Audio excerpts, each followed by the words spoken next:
This conference will now be recorded.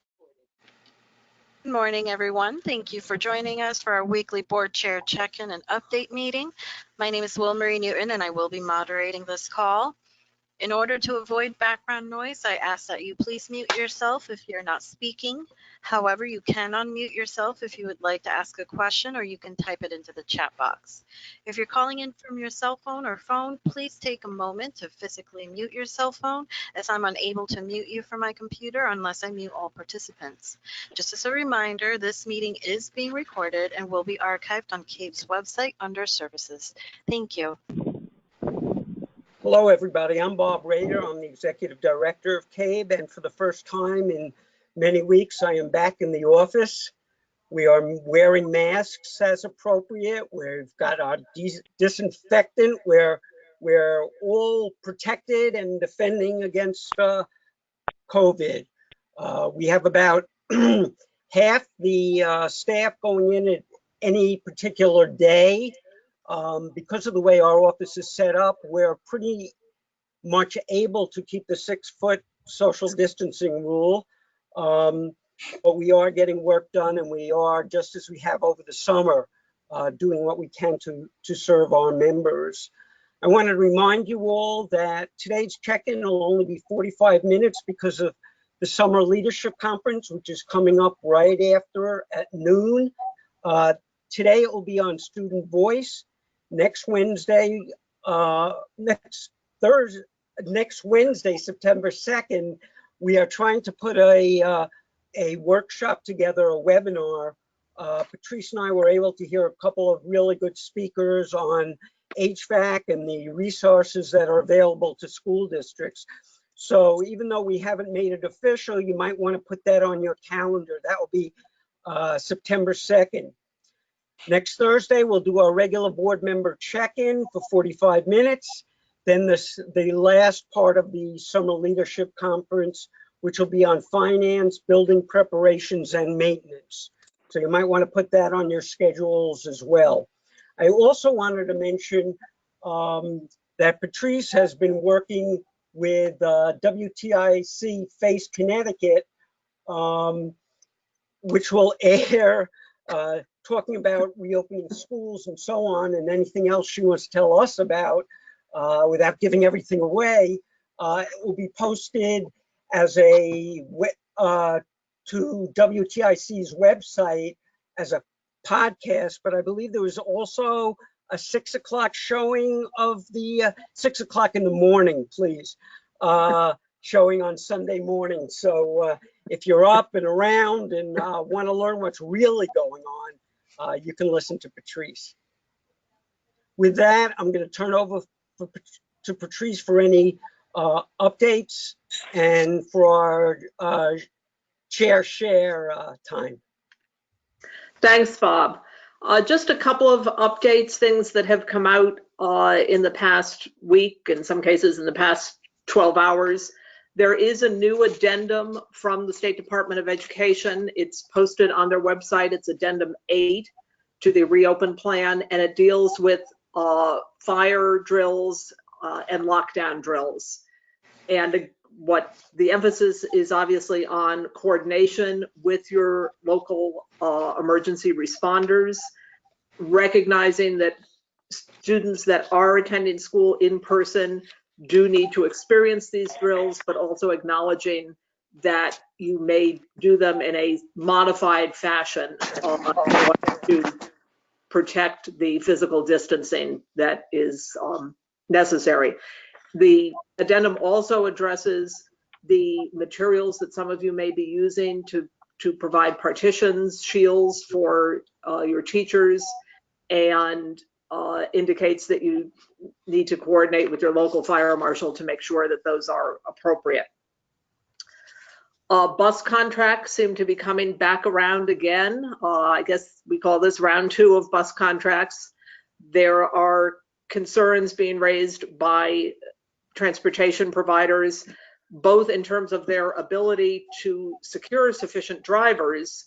They had many fewer people participate in new driver training over the summer, as well as a number of retirements. And at the same time, they're concerned about making sure that their contracts are honored in full, even as some districts make modifications to the numbers of buses that they might need, particularly for those districts, the handful of districts that are going to a fully remote model, at least for the first few weeks of school. So we will be involved in some discussions at the statewide level, but I would also be interested in hearing from a minute or two about any experiences you may be having locally with contacts with your bus companies. And then finally, another issue that will just always be with us is athletics. The CIAC issued their latest guidance late yesterday or early this morning, and essentially they are beginning a fall season. They will be doing conditioning and non-contact skill work until for most sports until September 20th, and they will be monitoring the health metrics during that point. They anticipate that games will begin on October 1st if the COVID metrics hold up. And for football, the conditioning period goes through September 13th. At that point, they anticipate moving to contact training, and again, games would begin on October 1st. Remembering, like everything else, this is still subject to the health metrics staying in a good place. So with that, I'm going to see what can I just say something, Patrice? Yep, go ahead, Bob. Thank you. I just want to note that the department put out different numbers yesterday on what had been sent out on Friday on the transportation money that you will be receiving. Apparently there was some kind of a mix-up in some of the numbers. We decided not to send that out because you're getting so much in emails already. But certainly if you hear your superintendent talking about that, certainly that's, excuse me, certainly that's due to what the department is now sending out or has sent out as of last night. As you know, we send a lot out. Lisa Steimer sends a lot out, but we just decided this was sort of in the weeds and wasn't all that necessary. So I wanted to mention that. Also, we are working on a possible statement. A possible statement hasn't come out yet with the State Department and CAPS, just to reinforce the role of the boards in COVID. We are probably the only state I have found so far, and I asked all my peers whether any other state had had these superintendents by themselves making all the decisions as far as going back. Not really happening, but I'm sure as logistics and operational concerns come up in a district, that those are and still are being done by the superintendent in other states. So you may see something in the next couple of days on this. So with that, Patrice, I'll just turn it back to you. Thanks, Bob. And let's begin the board chair check-in with a piece of good news. Normally, we wouldn't convene this just to share, but the New London Board of Education voted to rejoin the association for the upcoming school year. I just got an email confirming that, and so we are delighted to have them back with us. That's terrific. So board chairs, what's on your minds this week? Anybody want to talk about bus contract issues, staffing issues, athletics? Yeah, I wouldn't mind talking about athletics. So, well, I mean, we've just kind of behind the scenes been, you know, a little bit stalling on the topic, hoping that CIAC would, you know, resolve the situation.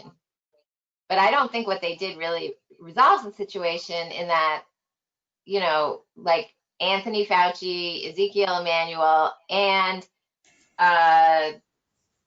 Scott Gottlieb have all appeared at the governor's conference calls and said no football. So, you know, and I have a member of, you know, I'm a little conflicted about what to do, but I'll say that certain parts of my board are interested in us just taking the lead and canceling it. Obviously, that would have a big blowback. So I'm just curious, what are other towns doing, or do you think they will eventually kind of make the call? I think we're unable to predict what CIAC will do. Don, why don't you respond? Thank you. I too am a little taken back with CIAC, and knowing that I've had a career, a long part of my career was as an athletic director at Bloomfield High School, so I'm very familiar with what it takes to run an athletic organization. But they have been very wishy-washy. Yes, they're going to go. No, they're not going to go, and adjusting dates back and forth. And then for me, the coup de grace was this morning's current, you know, in the sports section, where I pick up the paper and I find that 4 of my top players are going to Oklahoma and Texas because of this, you know, wishy-washy with CIAC, and they're going to Oklahoma and Texas, so they are guaranteed playing. Now, they're going into hotbeds of COVID, and I wish them well, but part of the reason is maybe they're going to play, maybe they're not going to play, and you know, I'm just kind of upset with CIAC. But having said that, we don't need to just pick on football. I mean, there is as much contact in volleyball. There's the same sort of contact in soccer. The only place that you can probably say there's not a lot of contact, except for spit flying all over the air, is cross country. So, you know, if you're gonna do to one, you need to do it for all, and either cancel it or go forward. But let's stop back and forth and back and forth. So I'm not sure that's true. I mean, I am certainly no epidemiologist, and you know, this whole time, I don't really like that idea that I keep getting put in the position of trying to be an epidemiologist. But on those calls, those 3 top infectious disease experts did single out football, among other sports. I mean, listen, I feel terrible about the idea that these kids might not get to play or have their season and fully recognize the value of the sport in their lives. But it makes me uncomfortable when these 3 leading infectious disease experts are calling out a particular sport and our state leadership doesn't seem to be able to do it. You know, I'm of the mindset that I hate the term student athlete because it gives you the impression that you're athlete first and you're student secondary. You're athletic student. And for everybody that's pushing for events to happen, whether it's volleyball, football, band, the chess club, at the end of the day, the foundational piece is the delivery of the curriculum in the building. And if we're pushing this, if there's people pushing this hard for play, those same people should be pushing hard for us to be in the building 5 days a week. So, you know, I just find it very hypocritical and maybe self-serving. I could be strong in my opinion with that. But at the end of the day, you know, we're struggling to safely open our buildings on one hand, and then on the other hand, we're just going to allow the children to just go ahead and participate in events knowing that we're allowing them to possibly infect each other and take it to other places. So, we're putting too much emphasis. The CIC has gained too much control on this particular topic, I believe. And I really think we need to get back to the foundation of which is delivering the curriculum to the students. And until we get there, all this other stuff for me is just white noise. Karen, I see you've posted a number of comments in the chat. Do you want to share those, since we do have some people that are just on the phone and won't be able to see your comments? Can you hear me if I'm speaking right now? Okay, go ahead, Karen. Can you hear me? Yes, I can. Okay, so my thoughts were about, I spoke to my superintendent yesterday and suggested that he and our first selectman get together and come out with some kind of joint statement so that we can cover things like our Westport Soccer Association, which is an independently run league. We can cover sports, cover continuing education, and it's really a town problem. It's not a school problem. And so that was one idea that I had. And another one was really just about high-risk sports, to Don's comment. I'm talking about high-risk sports, and you could never do this in a million years, but have them distance learn. If you guys want to, breathe in each other's faces and possibly spread, COVID-19, then, do that, but you learn somewhere else and don't bring it into the school. So I know that would never happen, but I'm just a little incensed about this, that, we've got a new superintendent, so I feel a little bit vulnerable. I don't want him to be the one coming out and saying, no, he's only been with us a few months, but it seems like everybody is afraid, including our athletic director, of the Gridiron Club.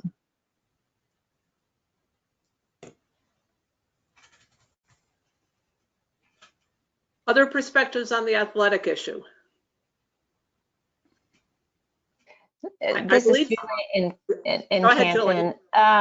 I agree with Leonard, and I'm struggling. I know I've got at least one board member that's very much against any fall sports because, she's kind of the opinion of, like Leonard said, that if we feel it's important for these kids to be in school buildings in face-to-face learning 5 days a week, then we shouldn't be doing activities that jeopardize that.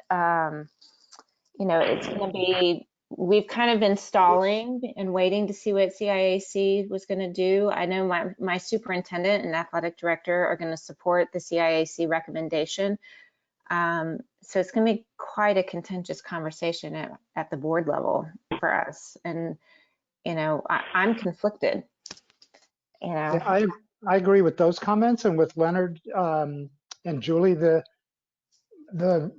model or the example should be what professional sports teams are doing, which is a bit impractical for us to form a bubble for our students to live together for the season. And that would be the only acceptable way. And then, what do we do about the learning component? So it is a bit of a dilemma, but I think it's pretty clear which side needs to have currency. Well, and I find it interesting that Danbury has their uptick happening, and one of the things they're citing is the travel from youth sports leagues. And so, I don't know. It's kind of mind-boggling. It's got to be considered. It's important. Does anyone know why I know why, but I was thinking that maybe the CIAC was going to just shift the season to the spring, which of course I understand creates some problems, but less problems than keeping it now, I think. And they've taken, and that can only be done if we all do it together. We can't, like, Westport can't just decide to move our football season to the spring unilaterally. That won't work. So I'm curious if anybody knows why was that taken off the table.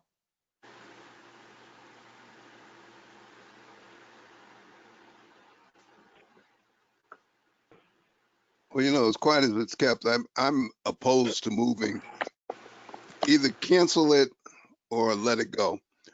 But to pick it up and move it into another season, you're impacting on other seasons. And people who are now seniors have already lost their full spring season this past year, this past school year. So now you're talking about taking that away from them again, because it's going to be a choice between the fall sports, be it football, soccer, and soccer, or now it's time to play baseball or tennis or track and field. So you know, either let it go or cancel it. Hey, But Don, I'm just curious. have the guts to make a decision and stick with it. Exactly. Don, I'm curious, just when you were talking about those kids moving to Oklahoma and Texas, are you talking about high school kids? Yeah, these are premier players who are seniors, who Wow. are they're premier players that are looking for the major college scholarships. You So that's know, yeah. that's our football program, and Yeah. I'm really surprised at the parents that are doing this. Yeah. That's But they're symptomatic of a bigger issue, I think. But a much bigger issue. thank you. So I'm going to pray for the kids because they're going into a hotbed. They're going I into agree. Texas and Oklahoma. I agree with Leonard's perspective entirely on this, which is that we're education oriented first and athletics and extracurricular second. Yep. And while a student might lose an athletic season, the side effect of running an athletic program now might be that an entire student population loses an entire spring in the classroom. And if I can increase the chances that all my kids are in school from now until June, I'm going to do that. And we've done that as a community by saying no outside organizations are using our buildings for clubs or activities. I can't get 8 Cub Scouts together at 7 feet apart in a school building right now, so we might not have a Cub Scout program. But at the same time, if we're going to run a football program and let the virus go town to town and team to team, it seems completely counterproductive. And we're, for some reason, choosing the recreational benefits of football over the recreational benefits of every other organization that we've effectively shut down.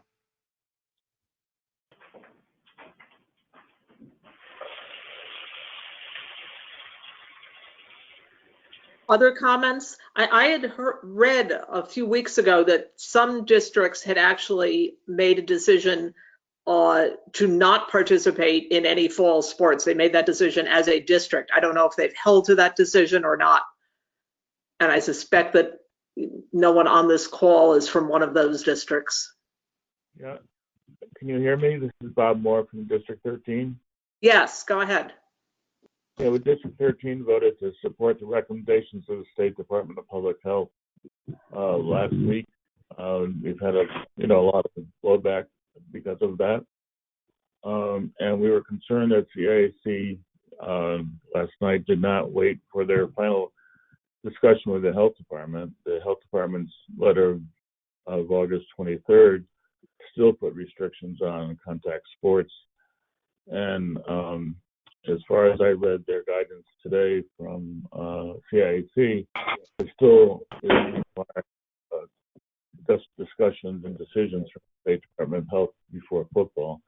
So I'm not sure exactly what they did other than to make put more pressure on making the decision to go ahead. So our board is still stuck on following health requirements, and we'll decide probably on Monday if there's a final decision from the State Department of Health. Thanks for sharing that. Is there any way to know? I know we're spending a lot of time on athletics. Is there any way to know which districts are saying no to fall sports? Because from a strategic standpoint, it would just take a couple of districts in each region to effectively cancel a season, because you're not going to play if there's only going to be, well, maybe you would, 2 games, or if there are no teams to play.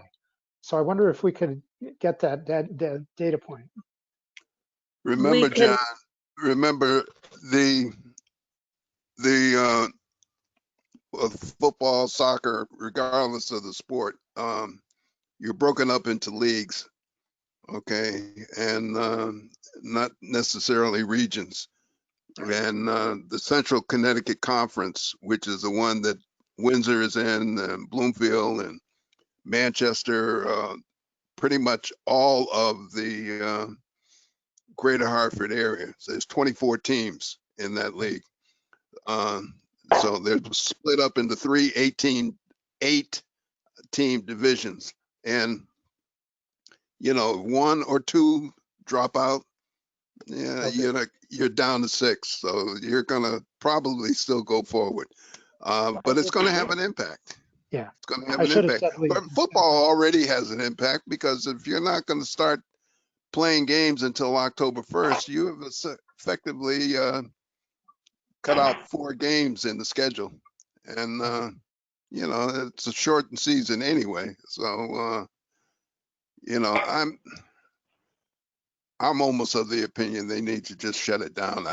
I think they're holding on for dear life, but that's again, October 1st is a month away. Yeah. Stay tuned. Yeah.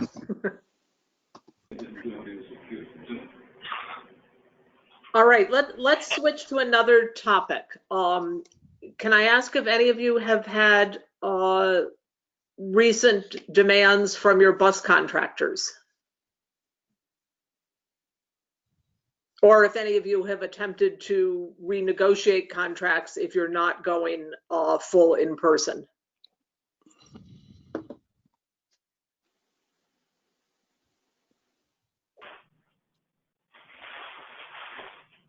No, but I don't know of any negotiations that have taken place, but see, Bloomfield is currently set to go into the hybrid model. We're going to have 2 cohorts, so our buses will be running Monday, Tuesday, Thursday, and Friday for the 2 different cohorts. Now, having said that, though, we're also taking doing a survey to see who wants the hybrid and who wants the distance learning. Right now, it's settling out. It's about 54 to 46. So it's getting very close to a 50-50 range, which may mean we're going to cut a cohort out. And we're only going to go with 1 cohort, which will mean only 2 days a week. That's going to have an impact. And probably then we will end up going back into the negotiations. And then also, Don, don't you have who's going to even ride the bus? Yeah, but they would have to they would have to do the same bus runs, because Monday and Tuesday they're going to pick up 1 group of students, but they're going to, and Thursday and Friday another group of students, but the same bus areas are going to be hit. It's just going to be fewer kids on the bus.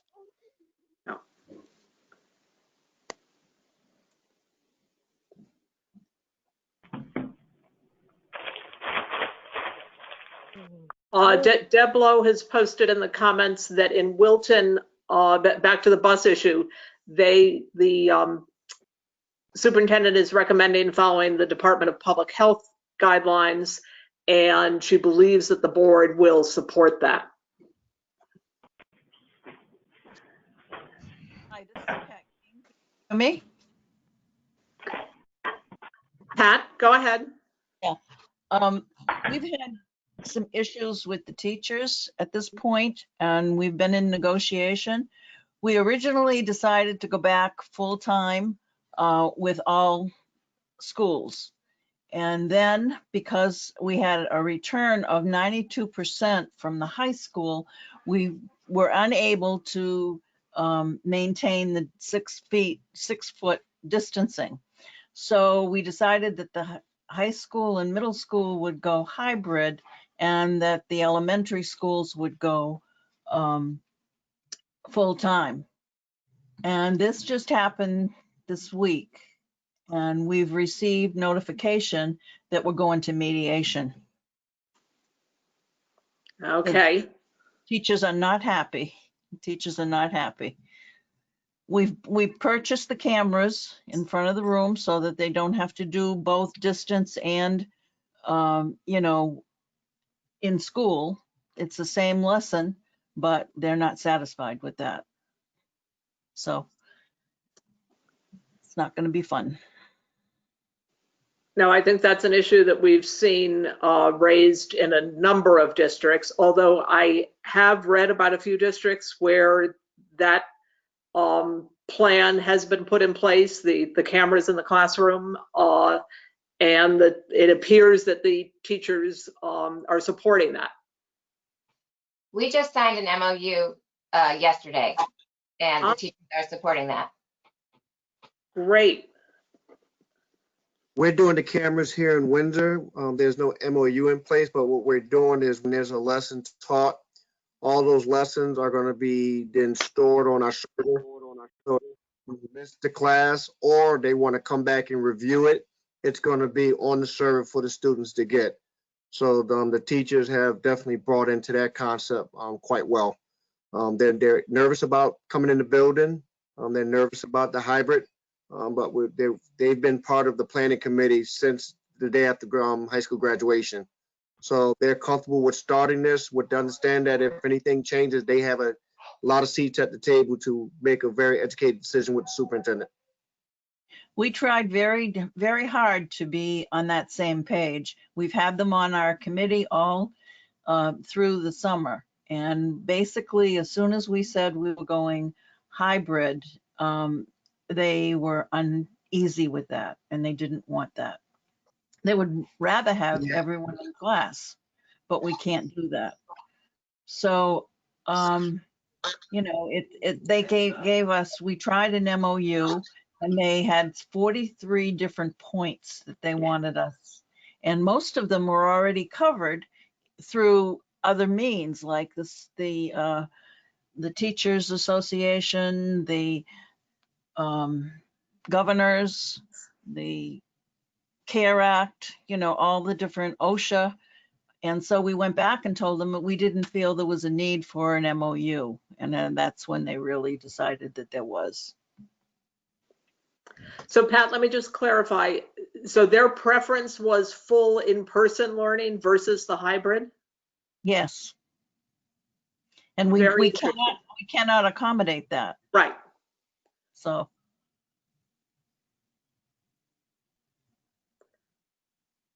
Yeah, we had no problem with the full. Whether or not the teachers would have come back and said, you know, we want all these other demands, I don't know. But the survey came back and it was 92% of the high school kids coming back, which is wonderful. They loved our plan, you know, everything was great. And then all of a sudden, the MOU did not work. Yeah. Did you say which district, Pat King? Pardon? What district are you, Pat? Windsor Locks. Thank you. Who else? You can put out another issue. You can, if there's something that we can try and help you with, please let us know. Hi, this is Jean from Bosra. Hi, Jean. Hi, good morning.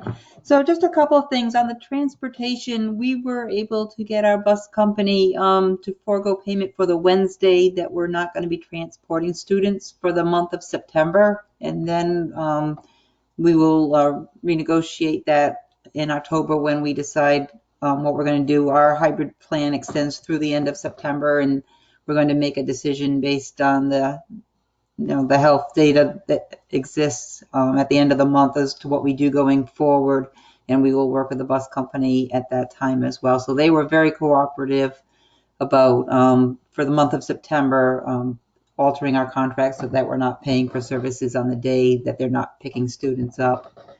The other issue I'm having is not particularly COVID related, although I think the emotions of this COVID thing are making the situation worse. We have one board member who's very combative, and he's become increasingly verbally abusive to members of the administration and to even me at times during public board meetings. And, you know, I try to give him his voice, acknowledge when he has a good idea, and try to keep him under time limits for speaking. But the tone and nature of his comments is becoming so offensive that it's really an embarrassment. And members of our administration have even discussed leaving because they're so disgusted by his behavior. How can I help control that while still giving him his legal voice at the table since he is an elected person? Is there anyone that I'll try one suggestion? Is there anyone that he trusts and respects, not necessarily just on the board, but in the community, that could talk to him and say, listen, now above all, we have to focus on the needs of our students, getting them back to school, supporting our administration, and your conduct is undermining those efforts? I have yet to find anyone who can reason with him, but I mean, I can certainly try that approach. I'm just wondering what latitude I have during a meeting to shut him down without, you know, negating his right to free speech, but he doesn't have a right to abuse people. So I John? wonder, yeah, I wonder if there's... Might I suggest, Gene, that we take this offline and speak to both Patrice and Bob about how CABE would be able to help you. I'm more than willing, and I think Bob Mitchell, any member of our board would be very willing to step forward and be supportive. And tell you, we've all kind of gone through similar type situations and what we have to do to right the ship, because it sounds like the ship is listing a little bit and because of one person. But why not give this to Bob and Patrice offline, and they will probably refer you back to one of us. Okay, great. Yeah, thanks. I'm just looking for some guidance from someone who's dealt with this before. Thanks. Absolutely, that's what we're here for. Can I ask I'll be willing to help. question? Sure, Candace. Hello, it's Eileen Baker from Old Saybrook. Can you hear me? Yeah, Candace was ahead of you, Eileen. So Candace. Oh, sure. Sorry. All right, quick question. I am curious. I know it's not anywhere in the state guidance that districts should be implementing their own testing and tracing protocols separate from the health districts, but I understand they've got something going on in New Canaan where they're doing a test of everybody before school starts, and I'm getting not a lot, but some questioning from the public about, like, why aren't we doing this? And in my own opinion, I think, like, A, we don't have the capacity to do this, and B, if, what's the point of taking like a test once before school starts? You have to be doing it all the time through the year. But I was just curious if any other districts are doing anything like that, or is it just New Canaan, or maybe I have a misunderstanding of what's going on in New Canaan. I'm not aware of any districts that are doing that. Obviously, colleges are doing that. Some of the private schools in Connecticut are doing that, but that's a very different situation. I'm not sure you legally can test students. They're minors under 18. You need parental permission. Yeah, I think the thing in New Canaan is voluntary, which again makes it sort of useless, I think. But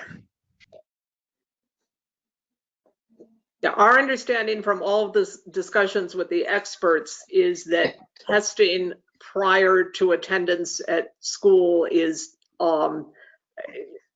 what won't give you any greater health safety, and in fact can lead to a false sense of security because you get a negative test result and you think, I'm great, and 2 days later you have an interaction that exposes you and you are now infected. Not great.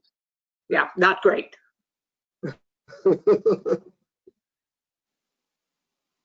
Also, the testing, with the thermometer or a reader won't catch the 40 to 60% of the asymptomatics that are going to be coming into your school. And that's why it's not effective at that age groups. Correct. Any final comments? Yeah, so Patrice, I wanted to jump in. Oh, I'm sorry, Eileen, I forgot. That's okay. Just jumping in, being on the board as long as you're dealing with a lot of different personalities. And sometimes it's important to have a board self-evaluation, and during that time, sometimes we talk about the temperature of board meetings and how things could improve, or how certain board members, might address different behaviors or different comments. So it's really about behaviors at a meeting and how we present ourselves publicly and privately. So one person that tended to create some issues sometimes never came to the board self-eval. So that made a challenge, but it's also part of board responsibilities, and sometimes CABE will do a workshop that's very effective, and people will be comfortable to get that kind of guidance, because it's important to address just as a whole. Thanks so much. Thanks, Eileen. All right, I think so that we can transition to setting up the Summer Leadership Conference session. We will bring today's session to a close. We will see you again next Thursday, if not before, at one of our other programs, but we'll see you next Thursday at 11 for board chair check-in. And on behalf of the CABE staff, stay safe and stay healthy. Thank you. Take care, everyone. Thanks.